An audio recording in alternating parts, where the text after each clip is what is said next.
Es muy grato estar de nuevo con ustedes en Entérate de Caracol Internacional. Evidentemente el tema es el del paro camionero en Colombia. Vamos para 43 días con unas pérdidas calculadas por algunos en poco más de 500 millones de dólares, con un perjuicio infinito, no solamente para los camioneros, igualmente para las empresas de transporte, sino para la gente del común, para las amas de casa, para la economía colombiana, porque no hay abastecimiento de víveres, ni de granos, ni de frutas, ni de verduras en la cantidad necesaria. No obstante, que de acuerdo con el Ministerio del Transporte y de la Defensa, en este movimiento, particularmente en los últimos días, no han participado más del 10% de quienes se encuentran inmovilizados absolutamente en el movimiento de protesta. Pero el costo de vida se ha disparado de una manera bestial, porque los alimentos, los pocos que se consiguen en las centrales de abastecimiento, en algunos productos de la canasta familiar han subido 50, 70, 80, hasta más del 100%, con todo lo que eso significa. Perjuicios para las empresas privadas, para la industria, porque no llegan los insumos, porque no llegan las importaciones, incluso en el ramo de los alimentos, productos que son perecederos, que vienen del exterior, frutas, algunas hortalizas y demás. ¿Y por qué hemos llegado a este punto? ¿Y cuál es la problemática estructural realmente del sector del transporte en Colombia? Porque hay que decir, en los últimos 6 años, 5 paros de camioneros. Y en los últimos, desde el año 95, van más de 32 movimientos. Esto no tiene antecedentes. 2 invitados muy especiales. El doctor Héctor Riveros, quien fue viceministro del Interior en la época de Humberto de la Calle Lomar, el secretario de Gobierno de la Alcaldía de Bogotá, hoy es el director del Instituto de Pensamiento Liberal del Partido Liberal, un hombre que ha trabajado igualmente en el sector privado, en el sector público, académico, muy reconocido. Es igualmente comentarista de Hora 20 de Caracol Radio. Y tenemos al doctor Mauricio Cabrera. Él es un prestigioso economista del Departamento del Valle, fue director de Crédito Público del Banco de la República, es académico también, investigador, columnista en varios medios de comunicación. Doctor Cabrera, muchas gracias por estar con nosotros. ¿Por qué este paro se ha prolongado tanto? Es el más largo de toda la historia de Colombia.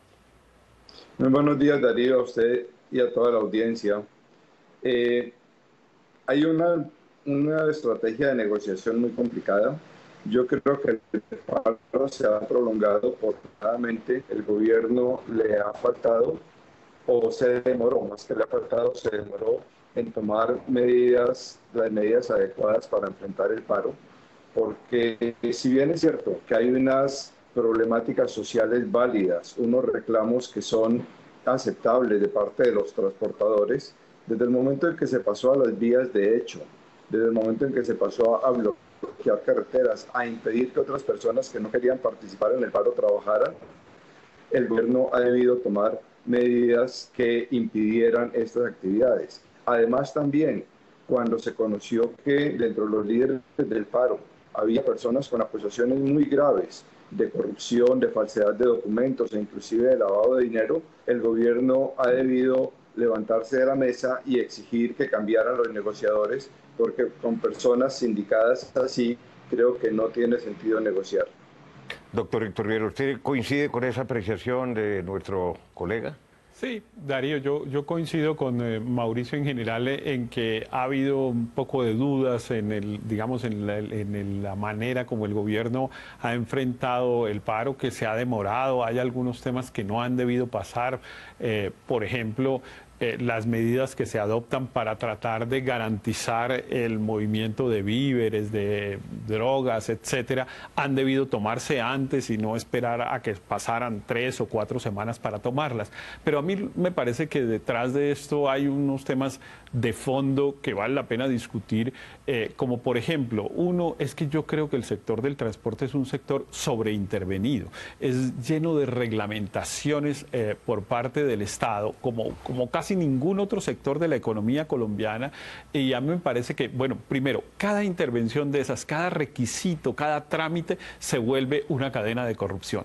Y en el sector transporte, pues eso es histórico para cualquier cosa, para las licencias de conducción, para la revisión técnico-mecánica de los vehículos, ahora para el tema de la chatarrización, pero para la licencia de la empresa, para un cupo de un vehículo de transporte, para todo hay que hacer un trámite y detrás de cada una de esas cosas hay una cadena de corrupción gigantesca. Yo creo que vale la pena algún día dar una discusión más de fondo, sobre todo el tema de transporte, porque aquí pasa lo mismo con la discusión de Uber y los taxis, etcétera.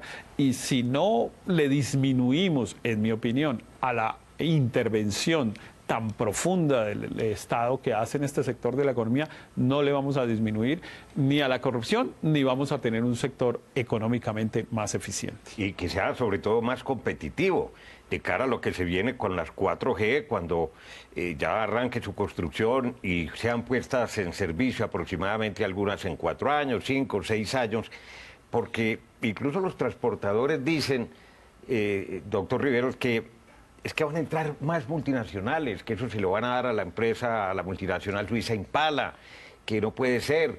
Y ellos están en contra de la liberación de la llamada de los fletes. Y dicen que no, que debe haber una tabla de fletes como la había antes, con unos mínimos de acuerdo con los costos del sector en combustibles, en peajes y demás. ¿Eso sí es bueno? ¿No es retroceder y regresar a una tabla de fletes? No, claro, eso es totalmente contraproducente, en mi opinión. Bueno, y primero, muy contrario a la eficiencia económica. Digamos, hay unos sectores del mercado, insisto, que no requieren ese tipo de intervención. ¿Por qué, si yo soy un industrial, tengo que pagar un flete a un determinado precio cuando eventualmente, si lo dejaran libre a las fuerzas del mercado, eso podría costarme menos? ¿Por qué tengo yo que pagar más? Por proteger la economía de un sector que, entre otras cosas, no son ni mucho menos pobres. Un camión vale una 500 plata, millones vale o más 500 de pesos. millones de pesos. El vocero, este señor Aguilar, que es una persona muy discutida, Propietario de una flota él total. reconoce tener 50. Reconoce tener 500, multiplique por 500 millones. Hay quienes dicen que tiene 300, pero bueno, supongamos que tenga los 50. Ese es el vocero de un señor que pareciera ser, digamos, un pequeño empresario que está pidiendo ayuda estatal. No, eso no tiene ningún sentido. La gente en estos casos siempre termina aprovechándose de la protección del Estado, prestando un pésimo servicio. Yo insisto, lo asimilo o lo comparo con la situación de los taxis. El sector de los taxis, ¿por qué presta un servicio malo que ha generado el surgimiento de otro tipo de servicios? Porque están parados, porque solo unas personas pueden prestar el servicio de taxi. Si a mí se me ocurre hoy, yo quiero ser taxista y tener un taxi, no puedo, porque hay unos cupos que se congelaron hace 20 años y pues yo quisiera prestarlo a menor precio del que hay. No puede, hay una tarifa.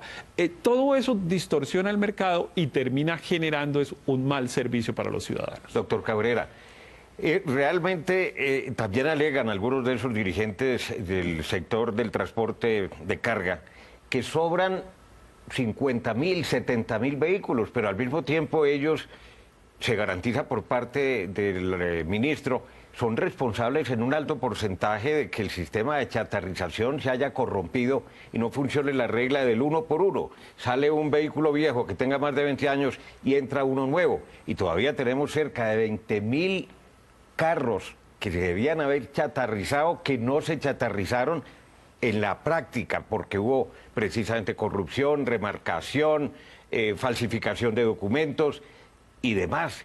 ¿Qué hacer frente a esa realidad que hay que contar con ella? Darío, yo coincido con Héctor en que este es un sector en que el Estado interviene mucho en algunas cosas, pero creo que, por el contrario, interviene demasiado poco.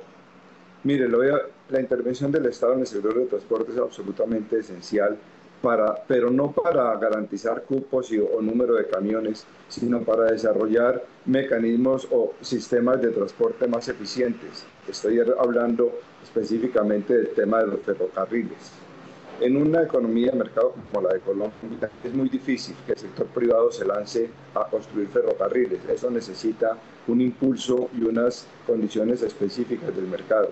Y creo que el Estado en Colombia, y no es este gobierno, es una cosa que viene desde hace 40, 50 años, descuidó los ferrocarriles, los dejó terminar, y parte del problema que estamos viviendo hoy en día es precisamente esta dependencia tan grande que se tiene del camión como medio de transporte, siendo que en el mundo entero está probado que el ferrocarril es el medio de transporte más eficiente para carga.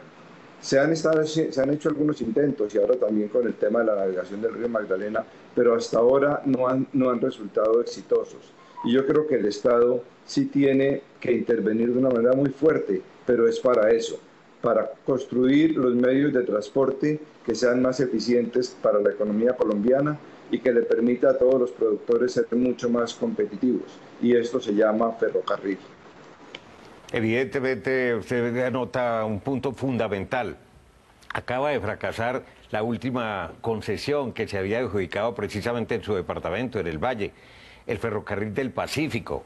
Se ha intentado con inversionistas privados también del Valle y del departamento de Antioquia. Todos los que han recibido esa misión del ferrocarril del Pacífico, para mencionar un solo punto, han fracasado por mala planeación, por la geología, por falta de estudios, por lo que sea, o porque finalmente el precio que se cobraba por tonelada por parte del concesionario en los tramos que ya estaban habilitados resultaba igualmente onerosa o mucho más cara que la del propio transporte por vía terrestre. El transporte por río, bueno, ojalá se haga realidad alguna vez la recuperación de la navegabilidad del río Magdalena, que también ha tenido muchos percances y problemas. Se ha recuperado una parte, pero no toda. Pero es que en Colombia tenemos como una especie de karma y unos temas que no se logran solucionar nunca. El del río Magdalena es uno de ellos, el de los ferrocarriles también. Digamos que uno dura oyendo hablar décadas Quizás del los tema. puertos ya sean una excepción, que antes eran un desastre. Los puertos tal vez son de los pocos temas en los que uno dice, bueno, se resolvieron. Pero mire usted, el del río Magdalena, pues ese contrato está enredado, porque además su principal socio es la firma Odebrecht, que tiene pues todos los problemas de que pues nada menos que su presidente está preso, y pues eso genera toda una serie de dificultades, pero además no han logrado el cierre financiero. Eso va a salir mal.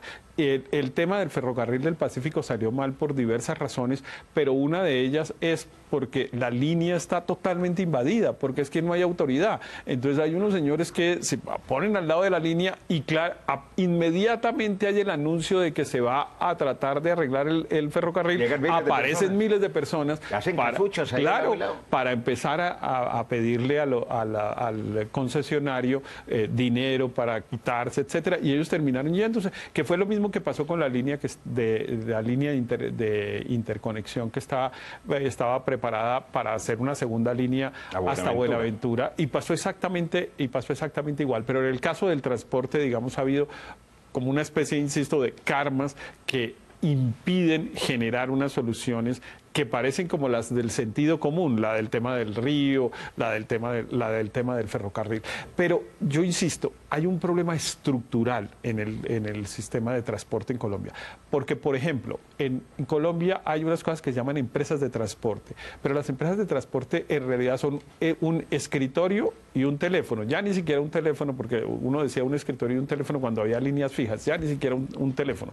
Un escritorio y un señor que llena unos formularios y ahí afilia a los transportadores, un señor que llega con un camión al que obligan, si yo tengo un camión para prestar el servicio, me obligan a ir donde un señor que dice tener una empresa, que es al que le dieron el permiso, a afiliarme a esa empresa. Ahí ya hay un elemento de corrupción y distorsionador del mercado. La empresa no es propietaria de la flota, la empresa no emplea a los conductores. La empresa tiene una franquicia, tiene una hace licencia. nada distinto de vender unas afiliaciones, y por supuesto que después ni responde por la calidad del servicio, ni responde por las garantías laborales de los trabajadores, no responde por nada.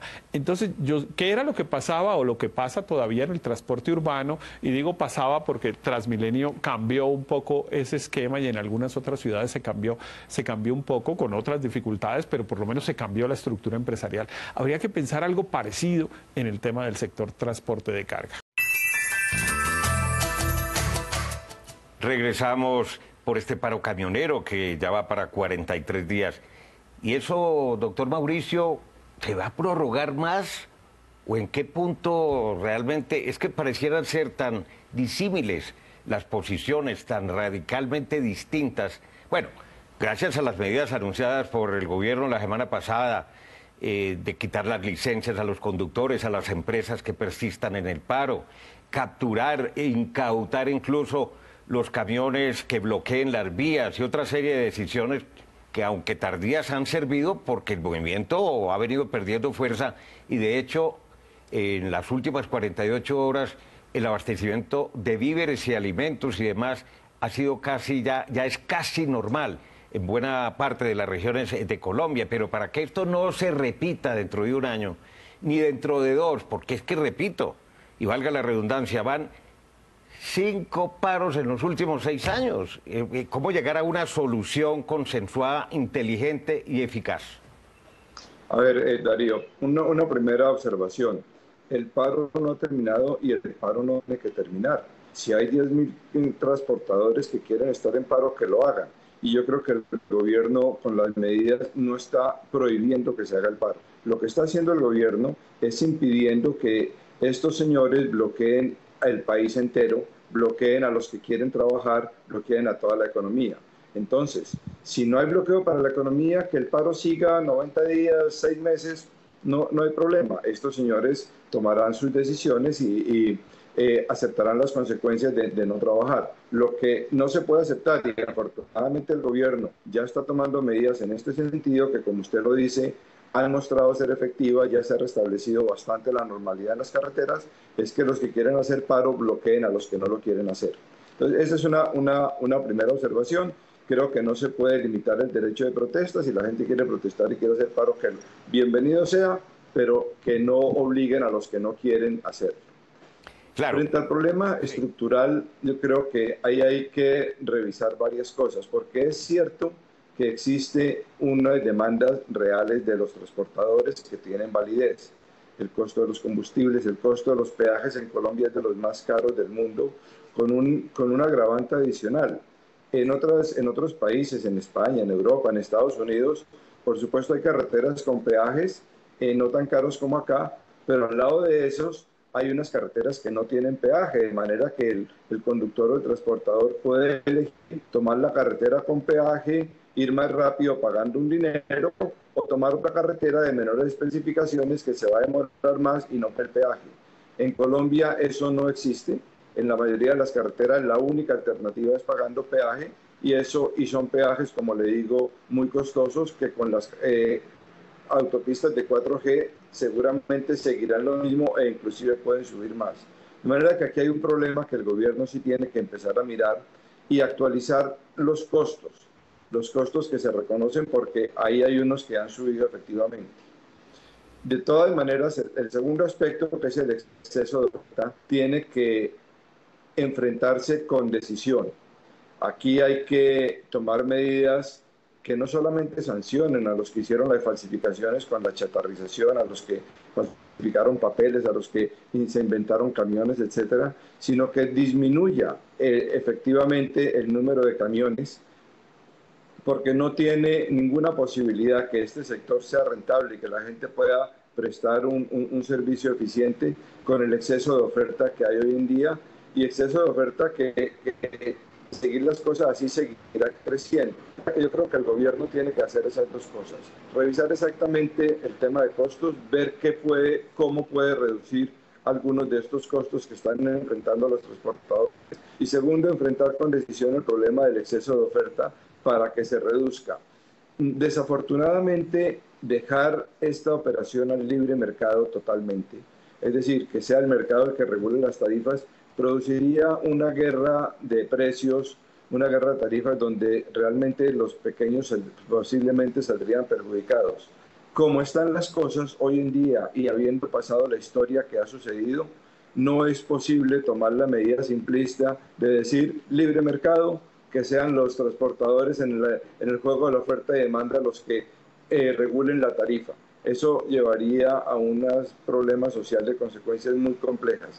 De manera que es necesario encontrar una estrategia que permita una disminución racional y no conflictiva del exceso de oferta.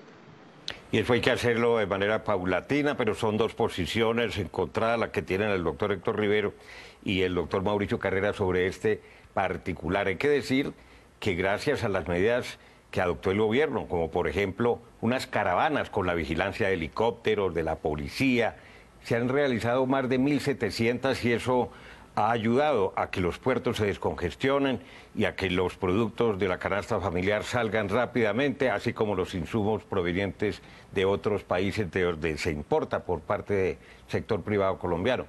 Igualmente, la Fuerza Aérea Colombiana ha prestado un gran servicio porque en sus aeronaves están trasladando alimentos y medicinas a los sitios más recónditos donde no hay en este momento pues una aviación comercial que lo permita.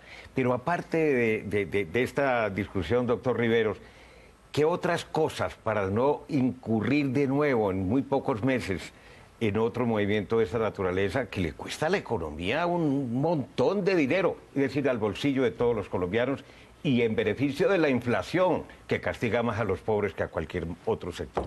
No, a mí me parece que está ocurriendo una cosa importante para que no vuelva a ocurrir relativamente pronto un movimiento como este, es que el movimiento está fracasando. Y cuando está fracasando, pues eso significa que la próxima vez lo piensan más.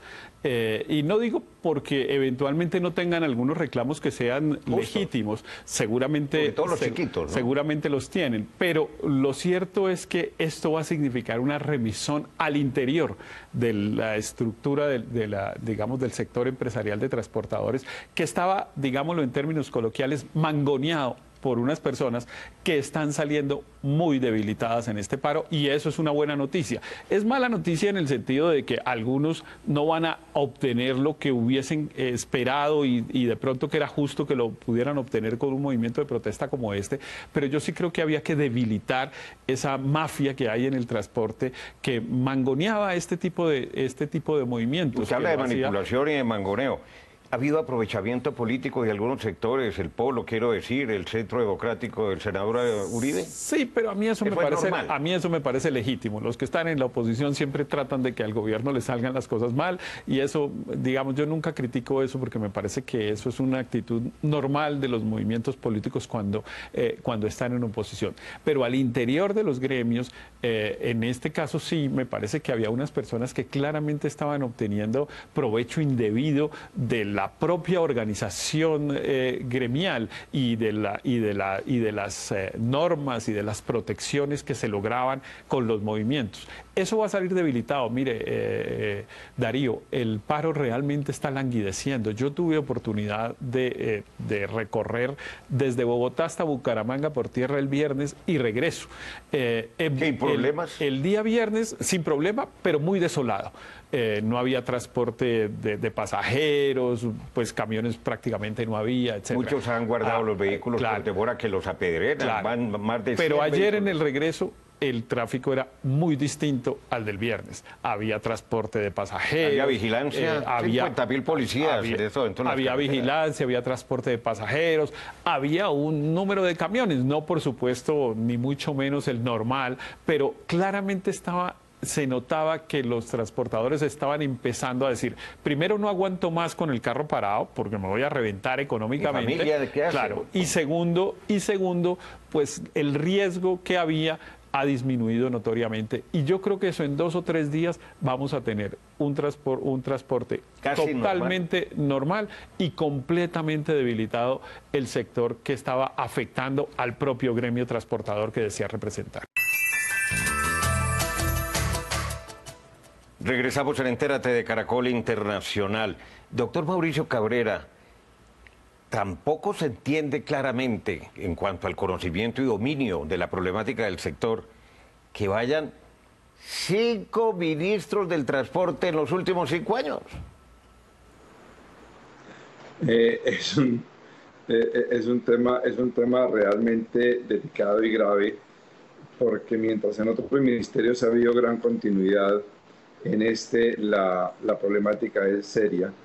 Y si a esto le añadimos que en los 8 años del gobierno anterior no hubo esa discontinuidad, hubo un solo ministro, pero realmente muy poco eficiente y con muy poca ejecutoria, llegamos a ver que el país lleva posiblemente 15 o 20 años con retrasos en decisiones de política muy graves.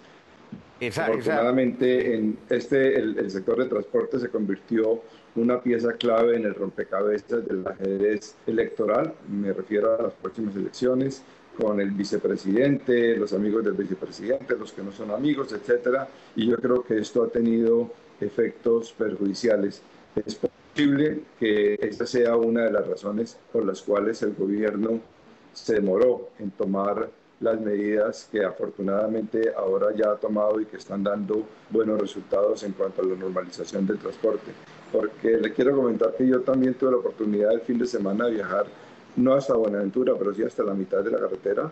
Y el sábado y el domingo el flujo no solamente normal de tractomulas, sino el domingo vi muchas más de las que se ven ordinariamente a esa hora. De manera que sí se ve que se está normalizando y en pocos días el país debe volver a un abastecimiento normal de los productos. Muchas gracias al doctor Mauricio Cabrera, también al doctor Héctor Riveros. Y recuerden que ustedes pueden seguirnos en Twitter a través de nuestra cuenta @entératecaracol. También puede escribirnos a través del correo electrónico entérate@caracoltv.com.co. Visite nuestra página web www.noticiascaracol.com/entérate y allí podrá acceder a todos nuestros capítulos completos. Los espero como siempre la próxima semana.